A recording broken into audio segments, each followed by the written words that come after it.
Don't forget to like, share and subscribe Ada 24/7 channel.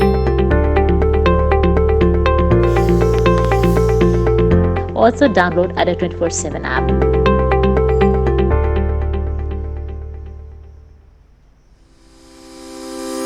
Don't forget to like, share and subscribe Ada 24/7 channel.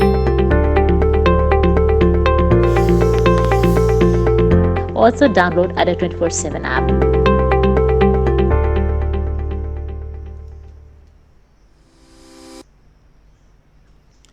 Good morning student, আশা করি আমার আওয়াজ তোমরা properly শুনতে পাচ্ছ।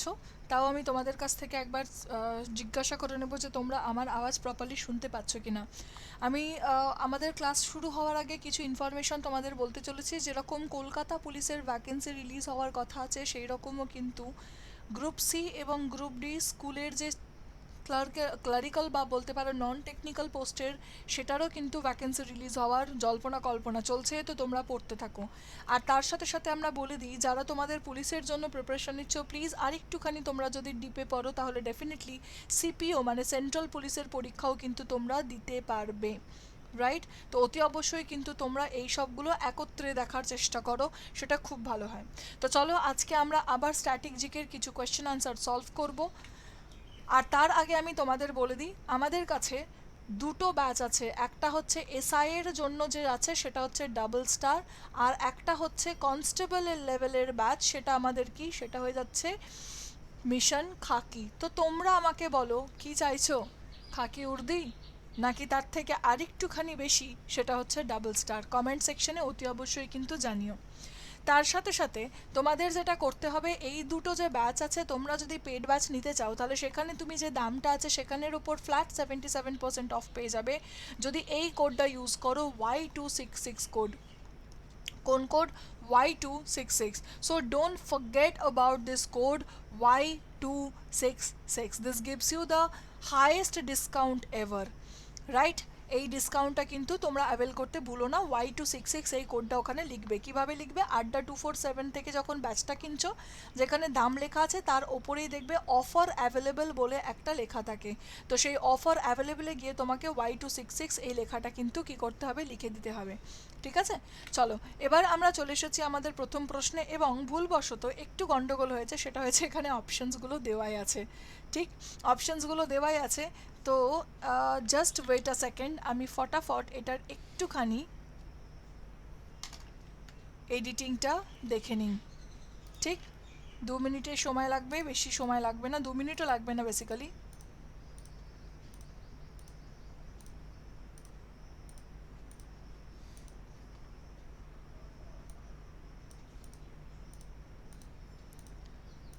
যতক্ষণ আর নইলে তোমরা অ্যান্সার দিতে থাকবে আর এখানে অলরেডি দেওয়া থাকবে, তাহলে আর কি লাভ হবে, তাই না? ইটস মাই মিস্টেক কে আমরা এখানটা একটু এডিটিংয়ে গন্ডগোল হয়ে গেছে, অ্যান্ড ইটস ডান।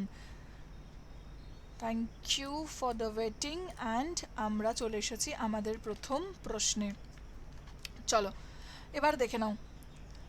প্রথম প্রশ্নে বলা হয়েছে আগস্ত্যমালায় বায়োস্ফিয়ার রিজার্ভটা কোন রাজ্যে অবস্থিত?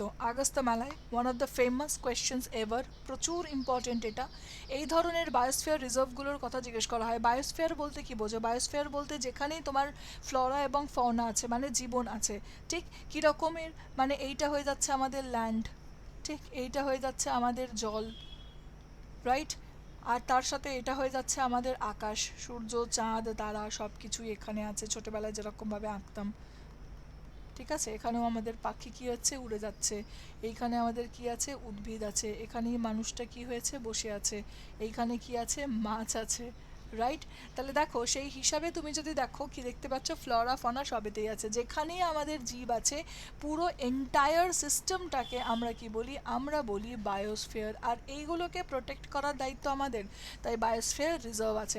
এই বায়োস্ফিয়ার রিজার্ভের অগস্ত্যমালায় বায়োস্ফিয়ার রিজার্ভ কোথায় অবস্থিত? কারেক্ট অ্যান্সার হয়ে যাচ্ছে কেরালা, তামিলনাড়ু। মানে কেরালা এবং তামিলনাড়ু, আমি যদি ভারতের একটুখানি ম্যাপটা এঁকে দেখাই তোমাদের, দেখবে এই পার্টটা হচ্ছে কেরালা, তার বর্ডার লাইনে দিস ওয়ান তামিলনাড়ু। এই মাঝের এরিয়াগুলোতে যেটা আছে বর্ডার লাইনে, সেখানেই হচ্ছে আগস্ত্যমালায় বায়োস্ফিয়ার রিজার্ভ।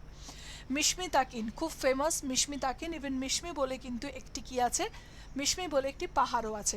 ইভেন আমাদের যদি পাহাড়কে আমরা ভাগ করি, হিমালয়কে আমরা তিনটে ভাগে ভাগ করি, যেটা আমাদের দেশ আছে হিমালয়াজকে তিনটে ভাগে ভাগ করি। কি কি আছে? একটা হয়ে যাচ্ছে আমাদের হিমাদ্রি, একটা হয়ে যাচ্ছে আমাদের হিমাচল, আর একটা হয়ে যাচ্ছে শিবালিক। এই শিবালিক যেটা, সেই শিবালিকের রেঞ্জ হয়ে যাচ্ছে মিশমি কোথায়? অরুণাচল প্রদেশে। তাহলে অরুণাচল প্রদেশে যেখানটা হবে সেটাই হয়ে যাচ্ছে কারেক্ট অ্যান্সার। এবং এর মধ্যে থেকে যদি দেখো, শীতল মরুভূমি মানে কোল্ড ডেজার্ট মানে হয়ে যাচ্ছে তোমার লাদাখ রিজিয়নকে বলা হয়ে যাচ্ছে। নীলগিরি সাউথে, নকরেক আলাদা। নকরেক আমাদের নর্থ ইস্টেই পড়ছে, কিন্তু অরুণাচল প্রদেশে স্পেসিফিক্যালি কোনটা? দিহাং এবং দিবাং। তাহলে কারেক্ট অ্যান্সার যেটা আমাদের এখানে পাচ্ছি সেটা হয়ে যাচ্ছে দিবাং, এবং দিহাংয়ে আমার কি পাওয়া যায়? মিশমি তাকিন পাওয়া যায়। মিশমি যদি বলা হয় মাউন্টেন কোথায় পাচ্ছ, সেটারও তোমার অ্যান্সার কোথায় হয়ে যাবে? অরুণাচল প্রদেশে হয়ে যাচ্ছে। গৌর ইন্ডিয়ান বাইসন কোথায় পাওয়া যায়? গৌর ইন্ডিয়ান বাইসন যেটা, সেটা কোথায় পাওয়া যাচ্ছে? শিমলিপালে পাওয়া যাচ্ছে। তো শিমলিপাল কোথায়? শিমলিপাল হয়ে যাচ্ছে ওডিশা। শিমলিপাল কোথায় অবস্থিত? শিমলিপাল হয়ে যাচ্ছে Odisha. And what about Nanda Devi? Nanda দেবীর যদি কথা বলো, এটা কিন্তু একটা হাইয়েস্ট পিকও বটে, one of the highest peak বলতে পারো। নন্দা দেবী মাউন্টেন বা নন্দা দেবী, বা এটা উত্তরাখণ্ডে অবস্থিত। ঠিক। কাচ্ছের Rann, obviously this is in Gujarat. এবং মান্নার উপসাগর,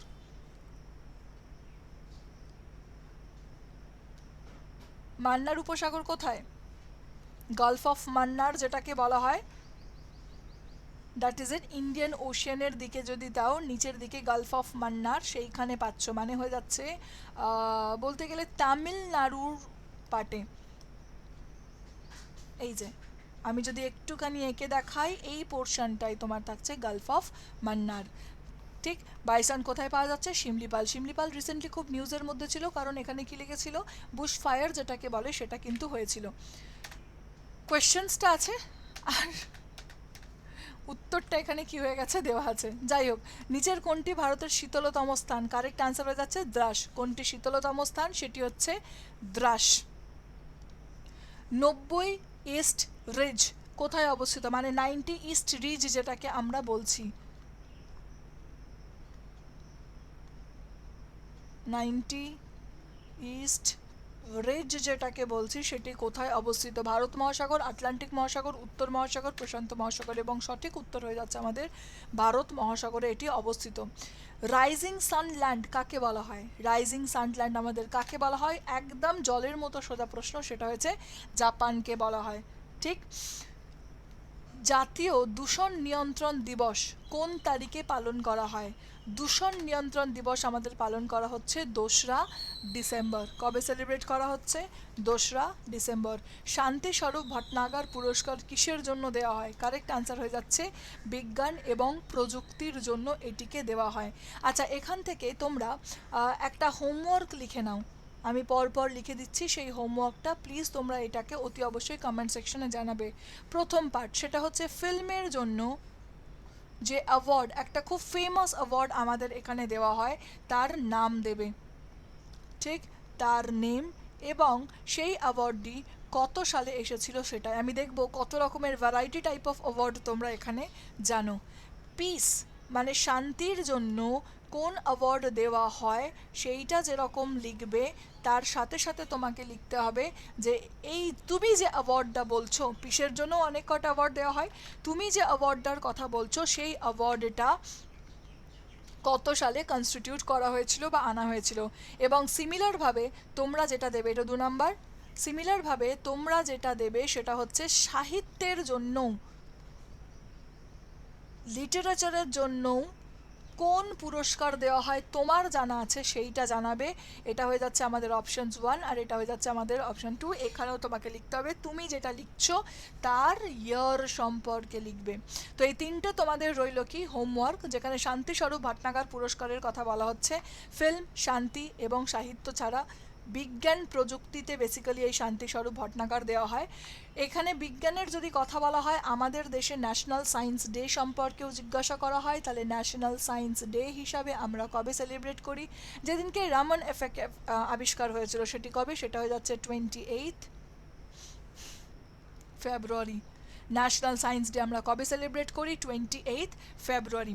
আর এই তিনটে হোমওয়ার্কে রইলো, কিন্তু অতি অবশ্যই তোমরা এটা জানিয়ে দিও। চলো চলে গেলাম আমরা পরের প্রশ্নে। পরের প্রশ্নে আবার একটুখানি গন্ডগোলের বলা আছে, উত্তরটা দেওয়া আছে প্রশ্নটা। যাই হোক, আমরা শিখতে এসেছি। তাহলে ফসফিন গ্যাস কোথায় পাওয়া যাচ্ছে? ফসফিন গ্যাস মঙ্গলে, বৃহস্পতিতে, শুক্রতে, শনি। যদি আমি ইংলিশে বলি, মঙ্গল ইটস মার্স, জুপিটার, ভেনাস নাকি স্যাটার্ন। কোথায় পাওয়া যাচ্ছে ফসফিন গ্যাস? কারেক্ট অ্যান্সার হচ্ছে সি। দেখতে পাচ্ছ তোমাদের কোথায়? ভেনাসে কিন্তু পাওয়া যাচ্ছে। আচ্ছা, ডাব্লিউবিপির পরীক্ষার ক্ষেত্রে আমি একটা ইনফরমেশন তোমাদের দিয়ে দিচ্ছি। প্রত্যেকটা সেট থেকে আমি বারংবার দেখেছি, প্রত্যেক বছরের পরীক্ষাতে কিন্তু এই চ্যাপ্টার থেকে পরীক্ষায় প্রশ্ন এসেছে। ঠিক আছে, এই চ্যাপ্টার থেকে পরীক্ষায় প্রশ্ন এসেছে। সো প্লিজ তোমাদের কিন্তু এটা খুব গুরুত্বপূর্ণ একটা চ্যাপ্টার পড়ে রাখবে। আচ্ছা, ভেনাসের যদি আমি কথা বলি, ভেনাস সম্পর্কে বলে দিচ্ছি। ভেনাসে আমাদের ইউরোপিয়ান স্পেস এজেন্সি রিসেন্টলি একটি কি পাঠাবে? একটা স্পেসক্রাফট পাঠাবে, যার যে প্রোগ্রামটার নাম হচ্ছে এনভিশন। তাহলে এনভিশন প্রোগ্রামটা কার? সেটা হচ্ছে ইউরোপিয়ান স্পেস এজেন্সির এই এনভিশন প্রোগ্রামটা যেটা চলছে, সেটা কোথায় পাঠাবে? সেটা ভেনাসে পাঠাবে। আচ্ছা, এর মধ্যে থেকে যদি বলা হয় মার্স মানে মঙ্গল গ্রহের যদি কথা বলা হয়, এটি সব থেকে ছোট যে উপগ্রহ আছে, সব থেকে ছোট উপগ্রহ যার, সেটি কোনটি? সেটি হচ্ছে মার্সের। তার নাম কি? তার নাম হয়ে যাচ্ছে ডেমস। তার নাম কি? ডেমস। সব থেকে বড় যে উপগ্রহ মানে বৃহত্তম উপগ্রহ যদি বলা হয়, তাহলে তার অ্যান্সার কি হয়ে যাবে? সব থেকে বড় উপগ্রহ গ্যানিমেড। এটা কার? এটা হয়ে যাচ্ছে বৃহস্পতির। ঠিক। স্যাটার্নের সম্পর্কে বলে রাখি, শনি আগে যেটা ছিল সব থেকে বেশি উপগ্রহ কার ছিল? জুপিটারের ছিল। সব থেকে বেশি উপগ্রহ কার ছিল? জুপিটার মানে বৃহস্পতির। বর্তমানে কিন্তু নেই। বর্তমানে জুপিটারের উপগ্রহ সংখ্যা হচ্ছে 79 এবং স্যাটার্নের হচ্ছে 81। তাই সব থেকে বেশি মানে maximum number of satellite, natural satellite যদি তোমাকে জিজ্ঞাসা করা হয়, তাহলে অবভিয়াসলি কারেক্ট অ্যান্সার হয়ে যাবে কার? সেটা হয়ে যাচ্ছে শনি উপগ্রহের। ঠিক। Courses that we offer, WBCS এর জন্য আমাদের ডাব্লিউবিসিএস এর ব্যাচ আছে। ডাব্লিউবিসিএস এর এই যে ব্যাচটা দেখছো, সেই ব্যাচটা তোমার কার মধ্যে চলে আসবে? ডাব্লিউবিসিএস এর এই প্যাকেজের মধ্যে চলে আসবে। ঠিক। অ্যাপার্ট ফ্রম দিস আমাদের কি আছে? মহাপ্যাক আছে। এই মহাপ্যাকটা নিলে তুমি পুলিশের ব্যাচে যেরকম পড়তে পারবে, সেই রকম প্রত্যেক কটা সিঙ্গল সাবজেক্ট পড়তে পারবে আলাদা আলাদাভাবে। তার সাথে সাথে তোমরা এখানে যে কোনো পিএসসির যে এক্সামগুলো হবে, যেরকম আগামী সময়ে গ্রুপ সি গ্রুপ ডি বেরোবে বললাম, তার জন্য যে কোর্স, সেটাও আমাদের জেনকম মহাপ্যাকের মধ্যে থাকবে। ইভেন যারা মনে করো ছোটোখাটো ব্যাংকের পরীক্ষা দাও, সেই ব্যাংকের পরীক্ষারও সমস্ত কোর্স কার মধ্যে রয়েছে? মহাপ্যাক। মানে পুলিশ থেকে শুরু করে, ব্যাংক থেকে শুরু করে, সিঙ্গল সাবজেক্ট থেকে শুরু করে A to Z যা যা আছে সব কিছু তোমরা কোথায় পাবে? মহাপ্যাকে। আর কিনতে গেলে তোমাদের কি করতে হবে? একটা কোড ইউজ করে ডিসকাউন্টটা পেতে হবে, এবং সেই কোডটা হচ্ছে Y266। চলো, আজকের রইল এই পর্যন্তই। আজকের জন্য tata, bye bye. And remember one thing, daily সকাল 7টার সময় কিন্তু আমাদের গুরুত্বপূর্ণ কারেন্ট অ্যাফেয়ার্স হয়। ঠিক। এটা অতি অবশ্যই কিন্তু দেখতে থেকো, কারণ এর সাথে সাথে তোমাদের জিকেটাও কিন্তু স্ট্রং হয়ে যাবে। আজকের মতো টাটা, বাই বাই।